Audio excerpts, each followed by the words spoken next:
राधे राधे दोस्तों, नमस्कार। आज हम गीता का पहला अध्याय दूसरा श्लोक शुरू करने जा रहे हैं। तो हमने पहली वीडियो में पहला श्लोक और उसका अर्थ समझाया है कि पहले श्लोक में हमें ज्ञात है संजय से धृतराष्ट्र पूछ रहे हैं और संजय उन्हें बता रहे हैं, क्योंकि संजय को वेद व्यास जी ने दिव्य दृष्टि प्रदान की थी। तो सारा दृश्य जो भी युद्ध में हो रहा है वो संजय धृतराष्ट्र को बता रहे हैं। तो धृतराष्ट्र ने पहले श्लोक के अनुसार संजय से पूछा है कि धर्म क्षेत्र के प्रभाव से मेरे पुत्रों की बुद्धि सुधर गई है या फिर धर्म क्षेत्र के प्रभाव से युधिष्ठिर, जो धर्मराज युधिष्ठिर है, जिन्हें धर्म का पालन करना अच्छे से आता है गीता जी के अनुसार, तो उन्होंने धर्म क्षेत्र के प्रभाव से वो खुद ही निवृत्त हो गए हैं। तो अभी ये जानना चाहते हैं कि आगे क्या हो रहा है। उसके लिए हम गीता का दूसरा श्लोक शुरू करेंगे। तो इसका संबंध है धृतराष्ट्र के पूछने पर संजय कहते हैं। संजय उवाच दृष्ट्वा तु पांडवानीकं दृष्ट्वा तु पांडवानीकं दृष्ट्वा तु पांडवानीकं व्यूढं दुर्योधनास्तदा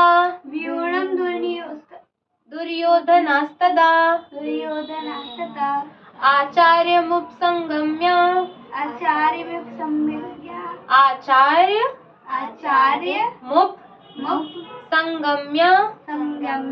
राजा वचनमब्रवीत्। संजय बोले, उस समय राजा दुर्योधन ने व्यूह रचना युक्त पांडवों की सेना को देखकर और द्रोणाचार्य के पास जाकर यह वचन कहा। सबसे पहले तो इसमें जो हमारे श्लोक है उसमें 3 प्रश्न आते हैं। पहला ये कि दुर्योधन को राजा कहने का क्या अभिप्राय है। सबसे पहली बात यह है कि संजय के द्वारा दुर्योधन का राजा कहा जाने का अभिप्राय ही यह है कि दुर्योधन बड़े वीर और राजनीतिज्ञ थे तथा शासन का समस्त कार्य दुर्योधन ही करते थे। संत सभी को आदर दिया करते हैं और संजय संत स्वभाव के थे। पुत्र के प्रति आदर सूचक विशेषण का प्रयोग करने पर पिता को प्रसन्नता हो गई। यह सोचकर भी संजय ने दुर्योधन को राजा कहकर पुकारा। अब दूसरा प्रश्न ये आता है कि व्यूह रचना युक्त पांडव सेना को देखकर दुर्योधन आचार्य द्रोण के पास गए, इसका क्या भाव है। इसका भाव यह है कि पांडव सेना की व्यूह रचना इतने विचित्र ढंग से की गई थी, जो व्यूह रचना थी पांडवों की इतने विचित्र ढंग से की गई थी कि उसको देखकर दुर्योधन चकित हो गए कि पांडवों की सेना में जितने लोग हैं वो बड़े अल्पज्ञ हैं। अल्पज्ञ का मतलब क्या होता है, बहुत कम है। तो उनकी व्यूह रचना इतनी अच्छी है कि व्यूह रचना के फलस्वरूप ही वो इतना अच्छा युद्ध लड़ लेंगे। अभी हम सिर्फ गीता जी के दूसरे श्लोक में आए हैं और यहाँ पर ही हमें ज्ञात हो रहा है कि जो दुर्योधन है वो कितना भयभीत हो गया है उनकी व्यूह रचना देख के। तो उसको देखकर दुर्योधन चकित हो गए और अधीर होकर स्वयं उसकी सूचना देने के लिए द्रोणाचार्य के पास दौड़े गए। उन्होंने सोचा कि पांडव सेना की व्यूह रचना देख सुनकर धनुर्वेद के महान आचार्य गुरु द्रोण उनकी अपेक्षा अपनी सेना की और भी विचित्र रूप से व्यूह रचना के लिए पितामह को परामर्श देंगे। मतलब दुर्योधन ने सोचा कि इतनी अच्छी व्यूह रचना उनको किसने सिखाई है, द्रोणाचार्य ने। तो द्रोणाचार्य पांडव और कौरव दोनों के गुरु थे। तो दुर्योधन ने ये सोचा, जब पांडवों को इतनी अच्छी व्यूह रचना सिखाई है तो अगर मैं उनसे अच्छे से बात करूंगा, अच्छे से बोलूंगा, तो उससे अच्छी व्यूह रचना हमको सिखाएंगे जिससे हम युद्ध जीत सकते हैं। अब तीसरा प्रश्न यह आता है कि दुर्योधन राजा होकर स्वयं सेनापति के पास क्यों गए। दुर्योधन तो राजा थे, राजा स्वभाव के, तो वो द्रोणाचार्य सेनापति के पास क्यों गए, क्योंकि द्रोणाचार्य क्या थे, सेनापति थे। तो सेनापति के पास क्यों गए, उन्हीं को अपने पास बुलाकर सब बातें क्यों नहीं समझा दी। तो इसका अभिप्राय यह है कि पितामह भीष्म प्रधान सेनापति थे, परंतु कौरव सेना में गुरु द्रोणाचार्य का स्थान भी बहुत उच्च और बड़े ही उत्तरदायित्व का था। सेना में जिन प्रमुख योद्धाओं की जहाँ नियुक्ति होती है, यदि वे वहां से हट जाए तो सैनिक व्यवस्था में बड़ी गड़बड़ी मच जाती है। मतलब कि अगर हम बहुत बड़ा कोई युद्ध लड़ने जा रहे हैं, उसमें जो मुख्य पात्र हैं, जिनकी मुख्य भूमिका होती है, अगर उनको बीच में से हटा दिया जाए तो क्या होगा, युद्ध में गड़बड़ी होने लगेगी। इसीलिए द्रोणाचार्य के पास दुर्योधन खुद गए। उन्होंने सोचा कि द्रोणाचार्य अपने स्थान से न हटाकर दुर्योधन ने ही उनके पास जाना उचित समझा। इसके अतिरिक्त द्रोणाचार्य वयोवृद्ध और ज्ञान वृद्ध होने के साथ ही गुरु होने के कारण आदर के पात्र थे, क्योंकि वो क्या थे, उनके गुरु थे। तथा दुर्योधन की उनसे अपना स्वार्थ सिद्ध करना था, क्योंकि जब हमें कुछ काम निकलवाना होता है या किसी को भी कुछ काम निकलवाना होता है तो वो अगले व्यक्ति से क्या होता है, स्वार्थ के लिए क्या करता है, अच्छा स्वभाव रखता है। तो उसने अपने स्वार्थ सिद्ध करना था, इसीलिए उनके पास खुद गया दुर्योधन। इसलिए भी उन्हें सम्मान देकर उनका प्रिय पात्र बनना उन्हें अभीष्ट था। पारमार्थिक दृष्टि से तो सबसे नम्रता पूर्वक सम्मान युक्त व्यवहार करना कर्तव्य है, सबका कर्तव्य है कि किसी भी मनुष्य से हम सम्मान पूर्वक व्यवहार करें। राजनीति में भी बुद्धिमान पुरुष अपना काम निकालने के लिए दूसरों का आदर किया करते हैं। इन सभी दृष्टियों से उनका वहां जाना उचित ही था। क्यों गए थे दुर्योधन उनके पास, द्रोणाचार्य के पास? ताकि उनसे व्यूह रचना सीख सके। द्रोणाचार्य के पास खुद गए थे, उनको नहीं बुलाया, वो गए, दुर्योधन ही खुद उनके पास गए। सब चीजें बताऊंगा कि आपने उनको व्यूह रचना सिखाई कि हमको भी सिखा दीजिए, और अच्छे से स्वभाव, बहुत आदर पूर्वक स्वभाव देकर उनसे वार्ता की, हमें भी सिखाइए। तो इसीलिए अपने स्वार्थ के लिए उन्होंने क्या किया, सम्मान पूर्वक वार्ता की गुरु द्रोणाचार्य से। ठीक है, तो दूसरे श्लोक में हमें क्या समझ में आता है? दूसरे श्लोक में हमें समझ में आता है कि जो व्यूह रचना थी पांडवों की, उसको देखकर सबसे पहले क्या हुआ, दुर्योधन बहुत चकित हो गए, बहुत घबरा गए कि इतनी अच्छी व्यूह रचना जो उनकी है पांडवों की, उनसे हम युद्ध हार ना जाए। और हमेशा से दुर्योधन को क्या स्वार्थ था कि मतलब कोई और न जीते उनके सिवा। हाँ, उनके सिवा कोई और न जीते, क्योंकि अगर वो जीत गए, पांडव जीत गए, तो फिर से पूरा सर्वस्व राज्य किसका हो जाएगा, पांडवों का, और वो ऐसा नहीं चाहते थे।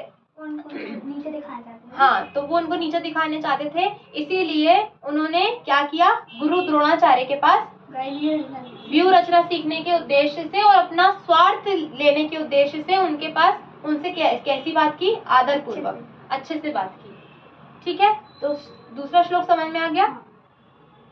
तीसरे श्लोक में संबंध क्या है, द्रोणाचार्य के पास जाकर दुर्योधन ने जो कुछ कहा अब उसे बतलाते हैं। मतलब अब यहाँ पर हमको दूसरे श्लोक में यह पता चला कि गुरु द्रोणाचार्य के पास दुर्योधन खुद गए थे, पर उन्होंने क्या बताया वो अब हम तीसरे श्लोक के अनुसार जानेंगे।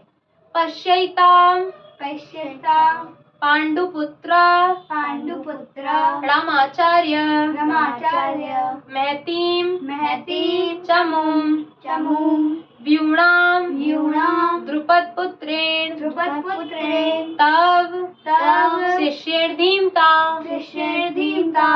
हे आचार्य, आपके बुद्धिमान शिष्य द्रुपद पुत्र धृष्टद्युम्न द्वारा व्यूहाकार खड़ी हुई पांडु पुत्रों की इस बड़ी भारी सेना को देखिए। किसने कहा ये? दुर्योधन ने द्रोणाचार्य से कहा। तो इसमें भी प्रश्न उठता है कि धृष्टद्युम्न द्रुपद का पुत्र है, आपका शिष्य है और बुद्धिमान है। दुर्योधन ने ऐसा किस अभिप्राय से कहा?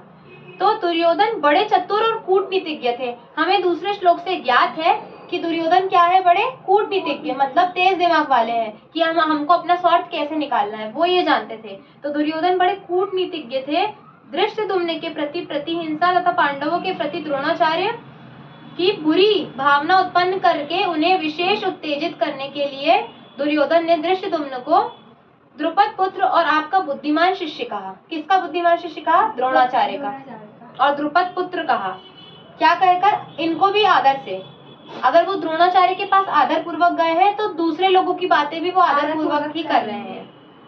इन शब्दों के द्वारा वह उन्हें इस प्रकार समझा रहे हैं कि देखिए, द्रुपद ने आपके साथ पहले बुरा बर्ताव किया था और फिर उसने आपका वध करने के उद्देश्य से ही यज्ञ करके धृष्टद्युम्न को पुत्र रूप से प्राप्त किया था।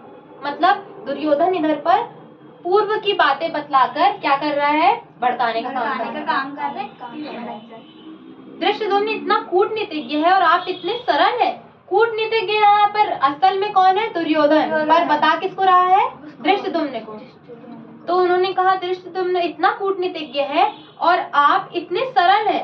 कौन सरल है? द्रोणाचार्य। आपको मारने के लिए पैदा होकर भी उसने आपके ही द्वारा धनुर्वेद की शिक्षा प्राप्त कर ली। मतलब उसने आपको मारने के उद्देश्य से ही जन्म लिया, यज्ञ किया, और अब क्या है? आपसे ही शिक्षा लेकर धनुर्वेद सीख लिया। फिर इस समय भी उसकी बुद्धिमानी देखिए कि उसने आप लोगों को छकाने के लिए कैसी सुंदर व्यूह रचना की। मतलब द्रोणाचार्य को पूरा अपनी तरफ करने के लिए वो क्या बोल रहे हैं, किसके प्रति भड़का रहे हैं, अब धृष्टद्युम्न के प्रति भड़का रहे हैं। कैसी सुंदर व्यूह रचना की। ऐसे पुरुषों को पांडवों ने अपना प्रधान सेनापति बनाया है। अब यहाँ पर इनके क्या स्वार्थ है, पांडवों ने जिसको धृष्टद्युम्न को सेनापति, कूटनीति है, तो पांडवों का सेनापति कौन है, धृष्टद्युम्न। तो वो द्रोणाचार्य को ये बता रहे हैं ऐसे कूटनीतिज्ञ धृष्टद्युम्न को पांडवों ने क्या कर लिया, अपना सेनापति बना लिया। अब आप ही विचारिए कि आपका क्या कर्तव्य है। यहाँ पर दुर्योधन द्रोणाचार्य को सिखा रहे हैं कि उनका क्या कर्तव्य है। अब यहाँ पर दूसरा प्रश्न ये उठता है कि कौरव सेना 11 असक्षणी थी और पांडव सेना केवल 7 ही असक्षणीय थी। फिर दुर्योधन ने उसको बड़ी भारी महती क्यों कहा और उसे देखने के लिए आचार्य से क्यों अनुरोध किया। संख्या में कम होने पर भी, सबसे पहले दूसरे श्लोक में मैंने क्या बताया कि संख्या में कौन कम थे, पांडव। तो संख्या में कम होने पर भी वज्रव्यूह के कारण पांडव सेना बहुत बड़ी मालूम होती थी। उनके पास जो वज्रव्यूह था ना, उसके कारण बहुत बड़ी सेना मालूम होती थी। दूसरी बात यह भी है, संख्या में अपेक्षाकृत स्वल्प होने पर भी जिसमें पूर्ण सुव्यवस्था होती है। सुव्यवस्था मतलब उनकी सारी व्यवस्था कैसी है, अच्छी है। व्यवस्था अच्छी होने के कारण उनका युद्ध जीतना सरल हो जाएगा। तो ये दुर्योधन पहले से ही बहुत घबराया हुआ है। वह सेना विशेष शक्तिशाली समझी जाती है। इसलिए दुर्योधन कह रहे हैं कि आप इस व्यूहाकार खड़ी की हुई सुव्यवस्थित महती सेना को देखिए और ऐसा उपाय सोचिए जिससे हम लोग विजयी हों। यहाँ पर तीसरे श्लोक के अनुसार दुर्योधन ने सीधी बात क्या कह दी द्रोणाचार्य जी से कि आप कुछ ऐसी व्यूहाकार रचना सोचिए जिससे हम लोग इस युद्ध में विजयी बने, इस युद्ध में हम लोग जीते और जो पांडु सेना है, पांडवों की सेना, वो क्या करे, वो हार जाए। ठीक है, तो आज हमारा दूसरा और तीसरा श्लोक संपन्न हुआ। इसका अर्थ हम चाहते हैं कि आप लोग भी समझे, हम लोग भी समझे। राधे राधे। राधे राधे।